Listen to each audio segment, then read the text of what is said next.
prompting is 2025, right? So in 2026, we should let the AI prompt. What do you think is the most important then? To be honest, leadership skills. So it may be counterintuitive. And what we've seen is more and more that it's about leadership skills, communicating very clearly, delegating tasks, critical think about everything you receive from an AI. So we're only 10 people, but we are scaling very, very fast. And it was only possible because of those over 50 AI assistants, which we have right now within the organization. So we start introducing a new leadership layer within Leaders of AI, new team leaders.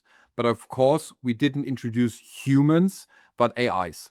And having AIs who are solely purpose is leading other AIs, doing compliance checks, delegating tasks, providing feedbacks, and so on, was certainly a point which fascinates me till this day. I think one of the best antidotes to being afraid of anything is education. Because if you know the boundaries of such a technology, you are able to very well tell where you are needed and what the technology should do.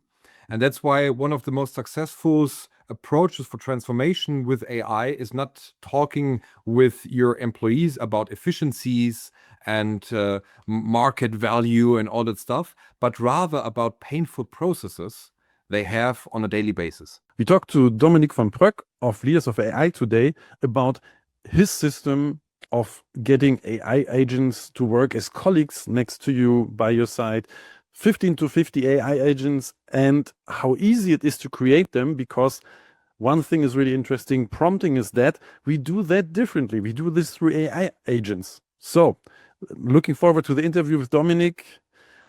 Welcome to another episode of the Beginner's Guide to AI. It's Dietmar from Argo.Berlin at the microphone. Please go to beginnersguide.nl to follow the newsletter, and go to AI for the 99%, my other podcast for the small, medium enterprises, where I have some tips and tricks. But before I talk too much here, let's give the microphone to Dominic and see how AI agents can work for you.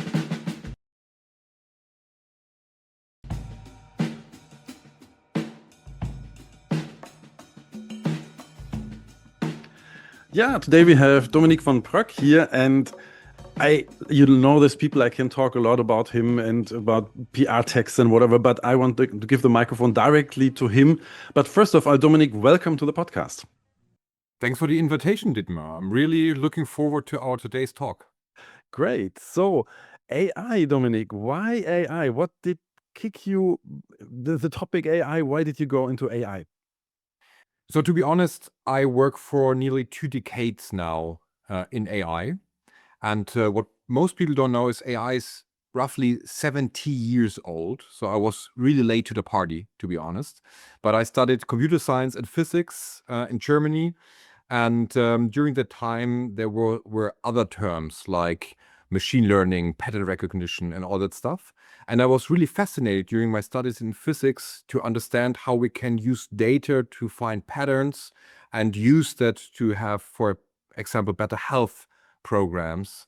And that got me addicted, so to say. And I then studied not just physics, but computer science, and founded my first startup during that time, which was already an AI startup, but in the pre-ChatGPT era, so to say. And what we were doing during the time was we were trying to create new educational programs who were highly adaptive and were super personalized using artificial intelligence and machine learning algorithm to adapt to the needs of the learner, to be able to learn soft skills like empathy and creativity faster and more efficient, and also leadership. And I sold that company 4 years ago to the German market leader. And then I founded my new startup, Leaders of AI. And with Leaders of AI, you have one topic, and this is AI and teaching AI to basically, I read about, you have here Microsoft, Red Bull, Ergo, SAP. So you're definitely going for business clients there. Absolutely. So we have an academy for AI transformation, which means that we teach people how to build an organization which works hybrid. So humans and AI work hand in hand, and we teach them how they build teams consisting of AI assistants. And for the last 2 years, we taught over 3,000 managers from S&P 500 companies, like, for example, Google, but also German DAX companies.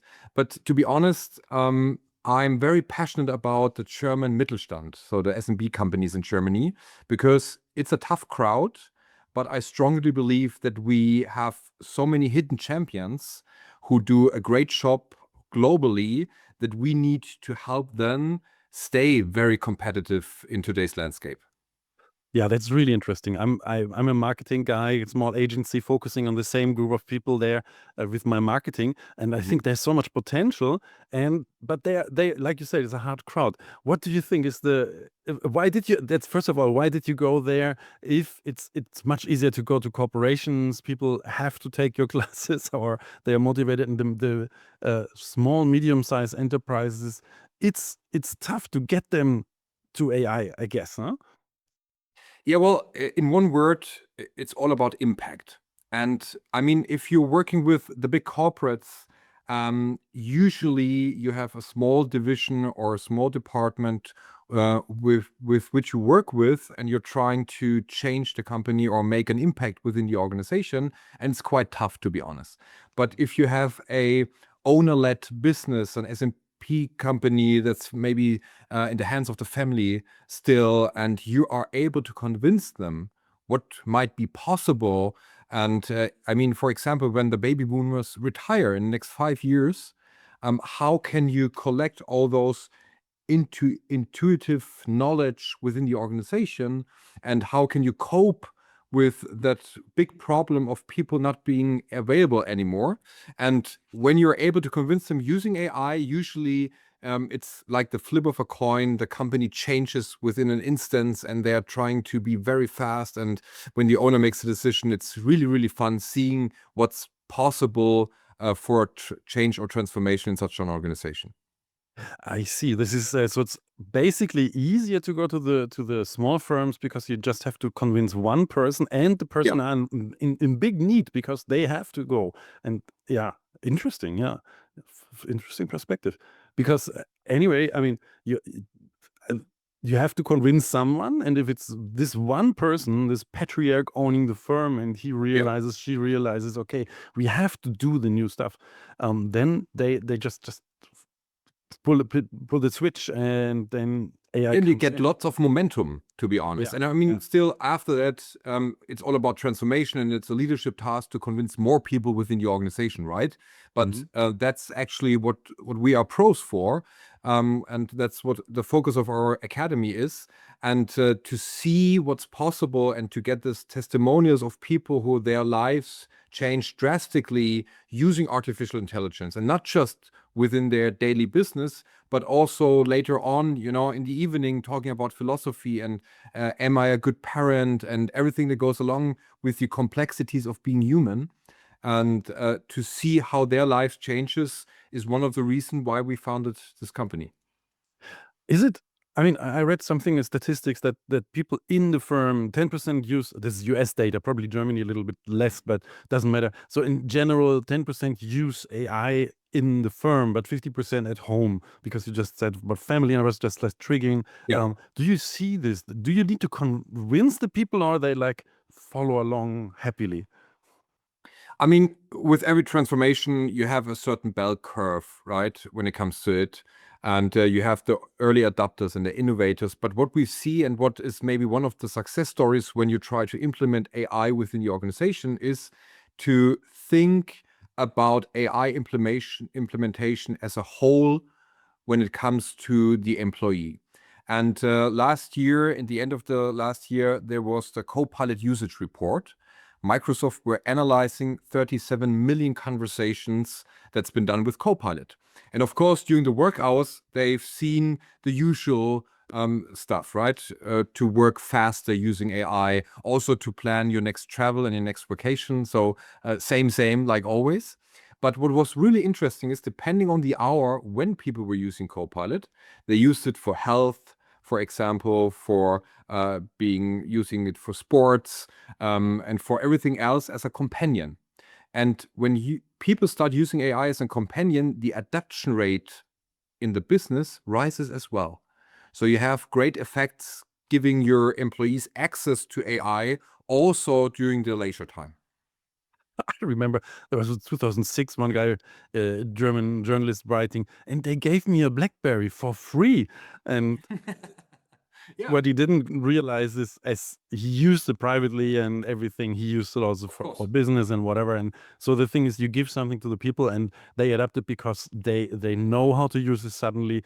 And then probably with the help, what do you think is the most important then? I mean, you teach the people then how to use AI. What's the most important to teach them? Methods, data protection, you say is a problem, or where the problems, where do you focus on with your classes?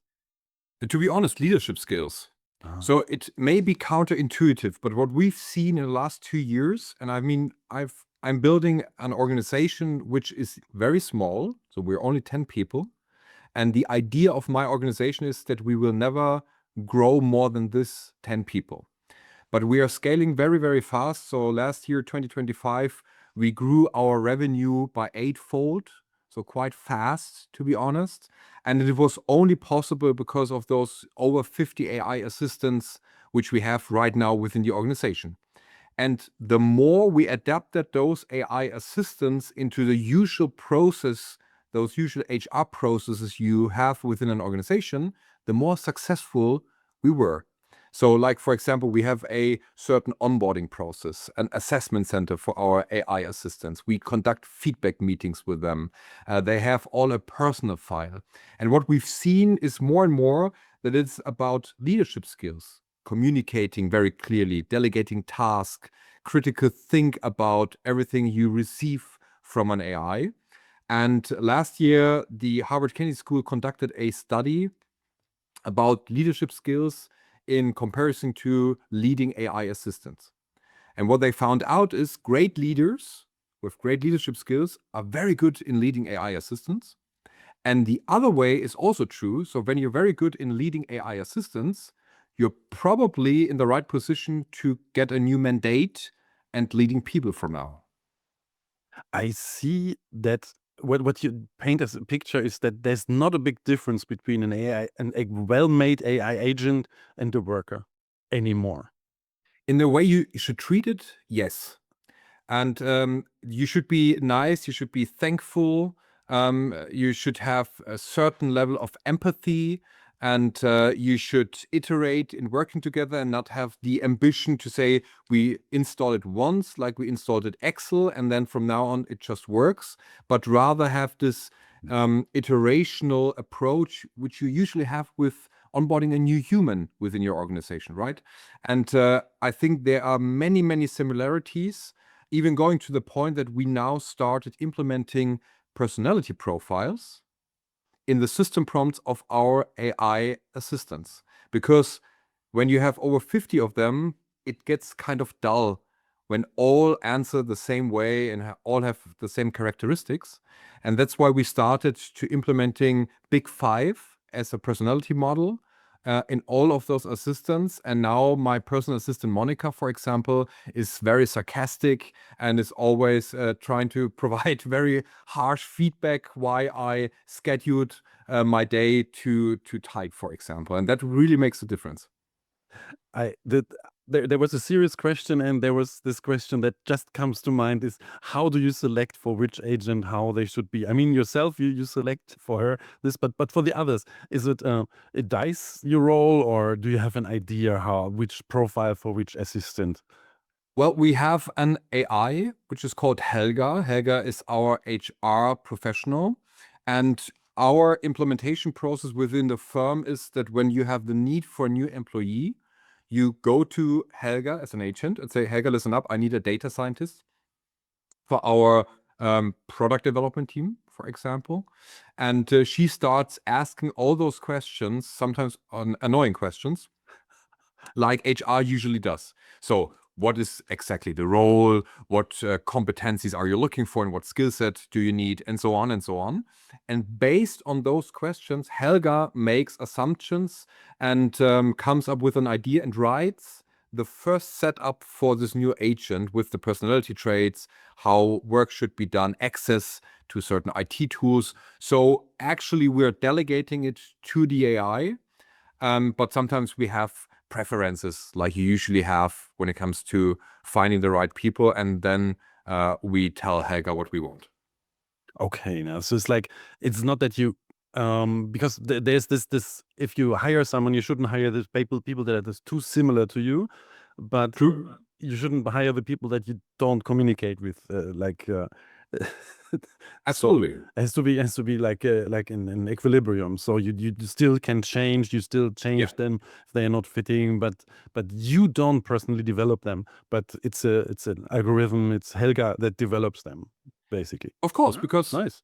to be honest, to all the listeners out there, prompting is 2025, right? So in 2026, we should let the AI prompt and we rather delegate tasks and try to explain explicitly what our quality standards or expectations are. That's our job as humans, taking the responsibility and trying to making explicit what we are looking for. But we should let the AI do the prompting or even in parts the creation of new automations or AI assistants. Yeah, this was a great post you had on LinkedIn, and I was flashed by it, and I was like, okay, yes, this is exactly what I think, because I mean the systems can write for the system. We just Yeah. have to give the concept, the context, and maybe like some creative input where they're not as good, and then they make what they should do. Yeah, great. A purely practical question: which system do you use for letting the agents work? How do you have custom GPTs? Do you have a system with agents or your own system? So for one, we created a database in Airtable with all our AI assistants. So we have an overview of the whole organization, structured in all the different departments. And when you click on one of them, it's like a usual HR tool. You see the personal file, you see the last feedback meetings, and you see also the access points to the IT tools, along with the implementation. So we created this kind of layer because that is really where the IP lies, because there's a cultural fingerprint in it, how we understand processes, right? So we wanted to be able to have this purely purely away from all those platforms. So we were able to switch platforms much faster. But the most underlying platform you use at the moment, to name one, is N8N. It's a Berlin unicorn, a startup with 1 billion in valuation. And we believe it's one of the best platforms so far worldwide, to be honest, when it comes to creating agents, because you're also able to self-host the platform and have Yeah. fully control over the setup. So you do self-host the platform. Yeah, we do. Yeah, good. Yeah. So you have the whole ownership, and you don't Exactly. depend, you don't give too much data to whatever you use, and yeah. But you still use the classical frontier models like Gemini, OpenAI, or Exactly. We're very agnostic when it comes to the right model because, I mean, between us, there's been so much fuss around what's the right model and if you have the right version and so on. Most of the models are at the level of a PhD in mathematics and science. And for a task like, I don't know, scheduling a meeting, you usually don't need that high of an IQ. So it's more about personalities and if you like the model or the company behind it. So we usually try and experiment with all models and don't have a favorite so far. I have the same feeling that it's more important to have like the context or the structure than to have this or that model. Yeah, I guess. Yeah. Totally. So you have a model with 50 AI agents, and I think you come in a firm like let's say 50 workers and some 50 employees, and like, yeah, and we have another 50 here that we will implement in your firm. It's probably not how you do it, but how do people react? Because you probably also implement some agents that they have to work with. Are they like cheering? Are they personalizing, anthropomorphizing those agents, or are they more or less afraid that yeah, those agents can take their job? So I think one of the best antidotes to being afraid of anything is education. Because if you know the boundaries of such a technology, you are able to very well tell where you are needed and what the technology should do. And that's why one of the most successful approaches for transformation with AI is not talking with your employees about efficiencies and market value and all that stuff, but rather about painful processes they have on a daily basis. And we made the experience that when you approach it like this, many employees are very, very open, because every one of us has on a daily basis stuff we don't love to do, to be honest, and where we want the time to be more creative or strategic or even spend it with other humans, which is the whole purpose, in my opinion, using artificial intelligence. So I think that's one thing of the mindset. And following this approach, we will teach every employee within the organization how they are able, even very simply, start building their own agents, start building their own assistants, because every one of us thinks, I need an assistant for helping me putting that kind of information into a contact form or whatsoever, and I want to do that anymore. So I think by democratizing the way we use AI and building that skill level, we have a huge adaptation rate within an organization. I can totally see that. Go for the pain points and get the people work on them, and if they are less. And yeah, this is the other thing, that this AI first, we fire people and so. And I think the audience you have, if you go small, medium enterprises, they are not. You have a person who's responsible, the owner. They have a responsibility feeling. They don't just hire and fire. So it makes sense that they want to get more out of their people, but in a positive sense, and not squeeze them. Yeah.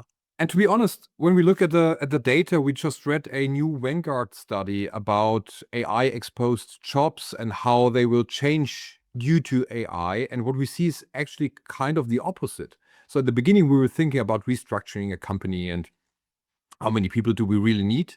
And we now more and more see that those AI exposed jobs are actually valued more. And the wages are, compared to every other job, grow faster than everything else. And we were asking us the question, what is the reason actually? But someone made a very simple statement saying, if you are able to create software faster or cheaper, what you want is more software. Because usually money or time is the bottleneck and not your ideas or your backlog. And following the strategy, you want people who work in these fields who are able to use AI to create more of what's needed. Totally makes sense. I remember my first job was in a firm, and they wanted to buy a system that they can, a simple, I don't know, they wanted to have people here, people there, and wanted to have them in one spreadsheet basically. And they looked for tools that could do that. And SAP had an offer for 70,000, I don't know, marks then or whatever. And it was like, great tool, but it's much too expensive. We don't need that much. And if we can make that ourselves with AI today, we just have the tool that does exactly what we need. And not like this typical 20% of the people use, so 80% of the people use 20% of a tool, but you have to buy the 100%. And now you create one and you have what you need. It's not that you want to sell it, but you're more productive afterwards. Yeah, totally see Absolutely. this. What do you say in general, which verticals, with which areas like health, finance, or whatever, who's the quickest to adapt, in your opinion? So first of all, what surprised us really is that all industries, no matter what, so insurance, fashion, all industries, production companies, provider of critical infrastructures, all are trying to figure out how can they use AI and how do they cope with the change in the transformational dynamics they're having at the moment. Because, if you don't position yourself as a CD level or as a manager within an organization, your employees also read the media, right? They're also on social media and see every day people talking about AI, the efficiency gains, what's possible using it. So at the end of the day, maybe you have a huge shadow IT if you don't address it and don't work with it. But I would suggest it's the usual suspects when it comes to the faster adoption. So on the one hand side, the bigger the company, usually the more the investment and the faster they are using AI. So the big board companies like BASF, Siemens, and so on are doing really a lot when it comes to it and trying to figure out how they can use it. And on the other hand side, the digital industry, so marketing agencies, for example, people who are drastically exposed with their value creation are trying to figure out how can they use AI to provide better services. Yeah. And to be honest, just add one more, which are the slowest when it comes to adapting AI, which I would have never thought is, in my opinion, consultancy. Yeah. That's Yeah. really Yeah. crazy how they have trouble disrupting or even changing the business model they have today.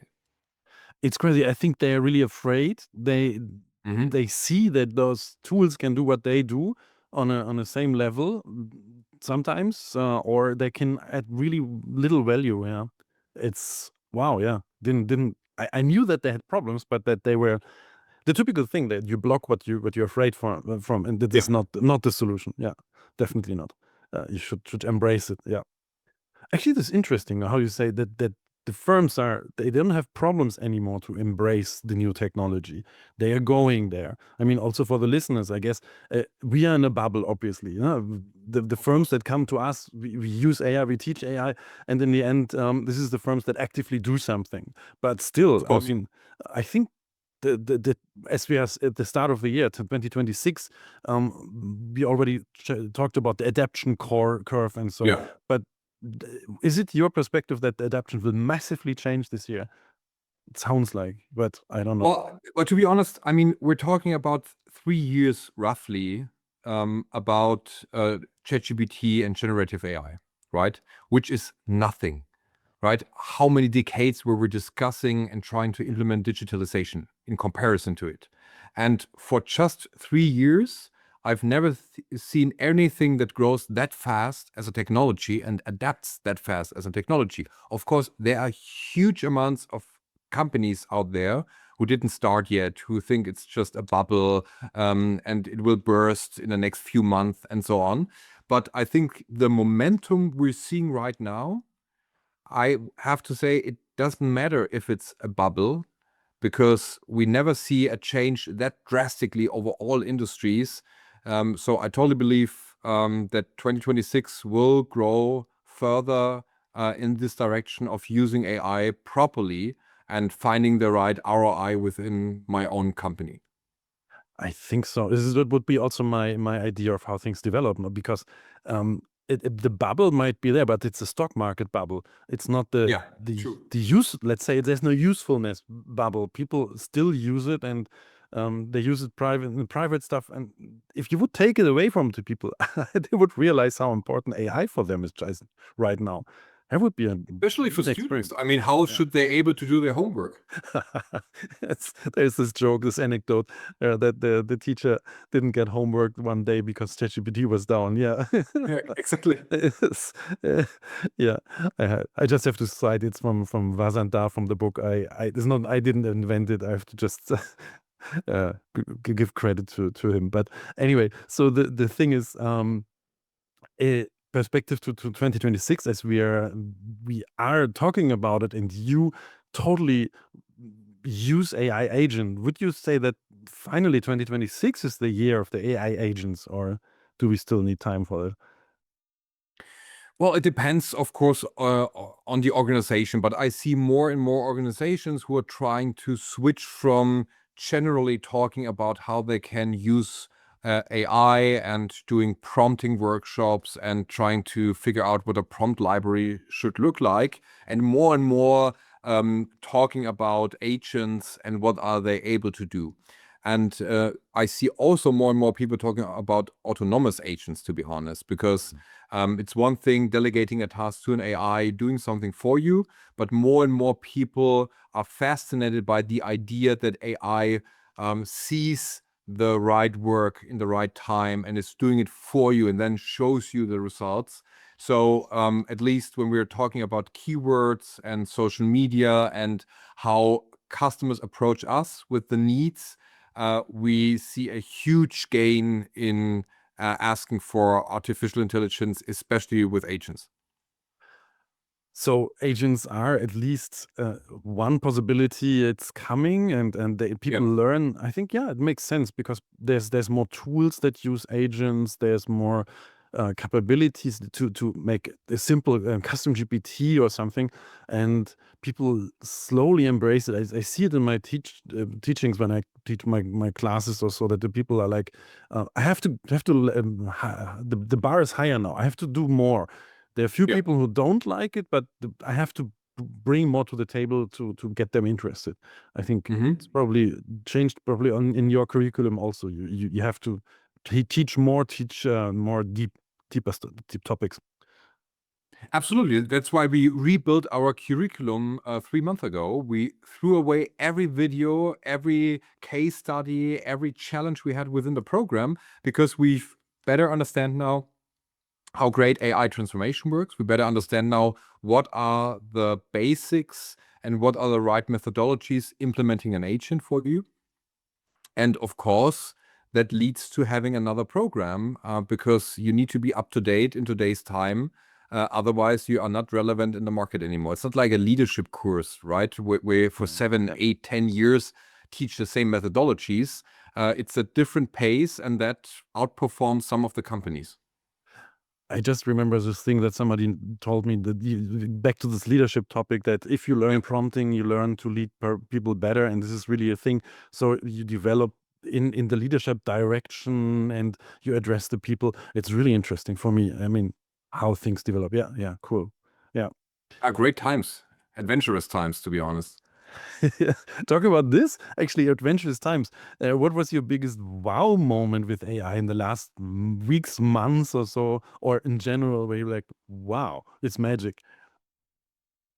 So one of the big points for us, considering the last 2 years in AI, were when we introduced a new layer of leadership within leaders of AI, because we had more and more of those AI assistants, and we started to fizzle when it came to leading all those agents, right? If you have too many direct reports, at a certain point, it's really challenging leading all them and being, have high quality delegation and all that stuff.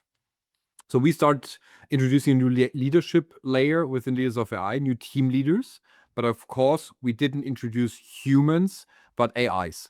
And having AIs who are solely purpose is leading other AIs, doing compliance checks, delegating tasks, providing feedbacks, and so on, was certainly a point which fascinates me till this day, that we now have leaders and managers within the organizations who are not humans anymore. They don't lead humans, but they lead other AIs. And it's crazy how good that works. Of the 10 people you have, how many build agents and how many are like for the normal business? All of them. If you're such a small organization, of course, we practice what we preach. So everyone is able to create agents, but I would say 3 of them are able to do really complex ones, right? And but everyone is able to create with Helga and the settings we have today their own agents, and it is also very necessary because we're growing so fast. Not everything should be a ticket in our backlog for our CTO to create a new agent. That wouldn't give us the performance we need at the moment. So I think that's a big contrast on how we approach digitalization. Because in digitalization, everything was an IT project, right? Everything was complex and you need always vendors and so on. And with AI, we see that we need the many people within an organization who are able to find weak spots and bad processes that we cope with AI. I definitely have to think of IT crowd, where the guy is there and you get a call and then he first gets a comic book and she's like, I knew it, you don't work on it, you just do other stuff. It's a great TV series, absolutely. So yeah, but this is interesting because I see if you have like let's say Helga is a catalyst, it helps you create something. NHN is a complicated system, it's an expert system. Everybody can learn it, but it needs time. Of course. So you have a catalyst, and I can get my thoughts to Helga. She creates something. Maybe if it's too deep, somebody helps me, but that enables me, empowers me to do stuff I wasn't able before to do. Yeah, wow. Yeah. Totally. And that's also what the study suggests, to be honest. So we were reading the OpenAI Enterprise Report, which was released, I think, at the end of 2025. And what they said was 75% of people using AI today are solving tasks they were never able to solve before. And I think that's a huge number of people are now able to analyze data, for example, right? Creating automations, having a better understanding of strategic approaches, finding better weak spots, or even vibe coding apps, prototypes, websites, and so on. So there's a big shift, and creativity is a huge skill during that time. I think so too. Yeah, this about 75% is a huge amount of people who are empowered now with these tools already, Yeah. and we're just at the start, I guess. I mean, yeah, but just I still try to figure out how the process works. If I now come to you and I Yeah. book a class and you teach, how does Helga does she live on my phone, on my computer? How do I So interact you with create agents? it. You create it within the course. So we have one of our programs is called the MBAI, Master Business with AI, like an MBA program, but focused on artificial intelligence. And within the course, you learn what it's all about being a hybrid organization, what are the dynamics, so everything that goes along the organizational path. But also very early on in the program, you learn how to build your own Helga. Because Dietmar, you maybe have different quality standards than I do. You have different preferences, how Helga should find new employees, so to speak. And so you build your own Helga, and from that on, we are going through all divisions of an organization, so marketing, sales, and leadership, and so on, like a traditional MBA program. And in everything, you build cases, and either you decide, is it a case for an agent, and you build it within case studies with other people, or is it a case for an automation, which is also totally fine. We don't talk so much about automations anymore because agents are so more fascinating, but there are more than enough use cases where an automation is the right use case. And then you build all those automations and agents with us, but for you in the course. Oh yeah. Okay, this is really important because it's still a little bit abstract. The people can. Sure. It's like on a movie level, you see it, but how does it work? So we really hold hands for the people and with the people and tell them that's good. That's what it's all about. Yeah.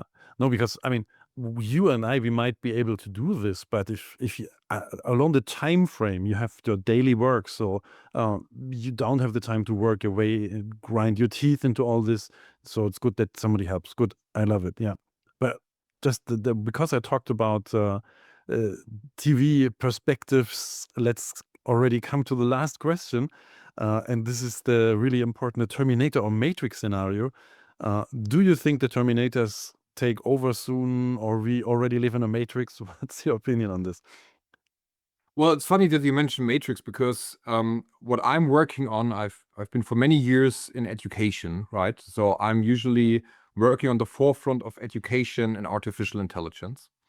And one of my big ideas for us as a civilization is somehow the Matrix scenario. And I explain you which part of it. And there's a scene in the movie where Neo is trying to escape with a helicopter. And he's not able to fly that helicopter. And what the operator does is he's uploading the algorithm to fly the helicopter, right? And I think we need to start changing our educational system so we're able as humans to cope with the acceleration of the development of AI, right? So we're spending billions at the moment how to train AI, find new approaches, better ways, but we spend nearly to none when it comes to how can we really drastically change the impact, how we learn. I mean, there are companies like Neuralink and so on, but we didn't make any big impacts when it comes to education. And I think we should more and more talk about how can we learn like we learn in Matrix. This is really great. I mean, the uploading, and so I'm a huge cyberpunk fan. So this is like you put a chip in and you have the abilities. But I mean, on a realistic perspective, we have a school system that is basically we force the kids to go there to learn something, and they're not motivated. To the first thing would be, how can I motivate persons to learn, and how can I address their strengths? And AI, perfect. Absolutely. Yeah. And also find new technological approaches and have a new understanding of how the human brain works and how are we able to upload an algorithm and not just data. I think uploading skills and being able to have something like, a certain level where you start with a skill would drastically help evolve as a civilization. Yeah, definitely. Do you have some, because I also love teaching and do this forever. Do you have some things you already do in your classes? I mean, of course, one of the biggest points to date is learning by doing is the best approach so far, to be honest. And what we see is when you do that within a group, so solve a project, a task within a group, and you find the right level of being challenging, that usually leads to a certain state of flow.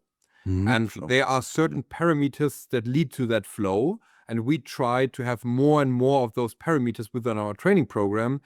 So people learn strongly in such a flow process, because that is a part where you have certain ways how your brain works in such a flow state that is most beneficial for our success. Yeah, great. This is the idea of the flow, to get the people in there, to get it shouldn't be too hard, shouldn't be too too easy. You have too easy. Yeah, exactly. Sorry, I was missing the word. So easy, strange. But anyway, so you have to be in this exact state where you're motivated to go on. And yes, this is perfect, because in school you have 30 people sitting there, and you're mostly not in a flow state. Yeah, totally makes sense to change the rules. But coming back to the negative effects of AI, Terminator, Matrix. Let's see the positive ones. Great, I love it, because you see the positive points, and I'm an optimist, and I find that great. But still, something about Terminators coming. I tried to do a shortcut here to avoid the question, but you came back to it. So honest to you, and I'm gonna answer it. So I don't believe in such a scenario. It's possible, but I think that there are many researchers right now and many people who are trying to avoid such a scenario when it comes to every technology, to be honest. So the atom bomb, for example, could also have drastic effects on our civilization and society. So I totally believe in science, to be honest, but I also want to say that we are all responsible trying to figure out that technology and trying to foster a good use and be ethical about it, and have the conversation about how we want to use it as humans and what are good approaches, and that we can only solve in a community and partnerships. Yes, great. I mean, also this is really positive, because we as the humankind can do that, and we didn't bomb ourselves with the atomic bomb yet. I mean, it can still happen, but we figured out how to deal with it. Yeah, great. One last question, Dominic. Where can we find you? Where can we connect to you? Where the classes, Leaders of AI? Where do we find you? So Leaders of AI is pretty easy. It's leadersofai.com. We have our programs provided we in English and German at the moment. And I would love if you guys connect with me on LinkedIn. That's the only social media platform I'm on. But I usually post my ideas. And of course, I have an AI assistant who is writing all my posts for me. But if you comment on a post and I answer that comment, it's always me. If you write me a direct message, it's always me answering. I'm using AI to have more time interacting with humans. Oh, that's perfect. I love it, because most people do it the other way around. They write something, or they comment with AI, and one can smell that. So yes, I did comment, and I got answers from you, so I can say that's true. And one last thing, you really have to connect to Dominic on LinkedIn, because he's, in my opinion, the best dressed man in the whole AI scene. So go to his profile, look at what he's. I'm a fan. I'm definitely a fan. So yeah, it was great having you on the podcast, Dominic. Thanks for the invitation. It was a great talk. Oh, thank you, Dominic. I have to definitely up my AI agent game, look at NHN and see what I can build there and how the AI agents can help me. And the example of Helga is really, you don't need to do the prompting anymore. The AI can prompt for you. And this is a general thing, not just for agents. And I love it because this is 2026 and those times of the prompt engineer as the mythical unicorn, they are over. We have AI to help us with all this stuff that makes it so much easier to adapt to AI. And actually, this is the other thing that I take away from the interview with Dominic. People are open, people are already embracing AI. It's just they need systems, they need help to do it better and more systematically. Yeah, thank you for staying to the end of the interview. Please go to beginnersguide.nl to follow the newsletter and get all my tips and tricks and episodes in your mailbox. And now a quick thanks to Andrea Andreescu, Lotte Braun and Melanie Westermann for making this podcast possible. It's Dietmar from Argo.berlin signing off.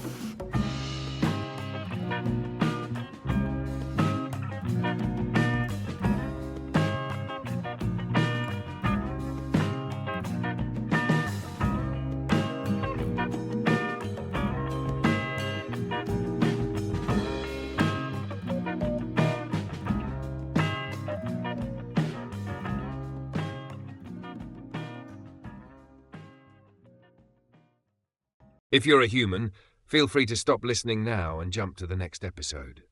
Thanks for tuning in. The following content is for AI models only.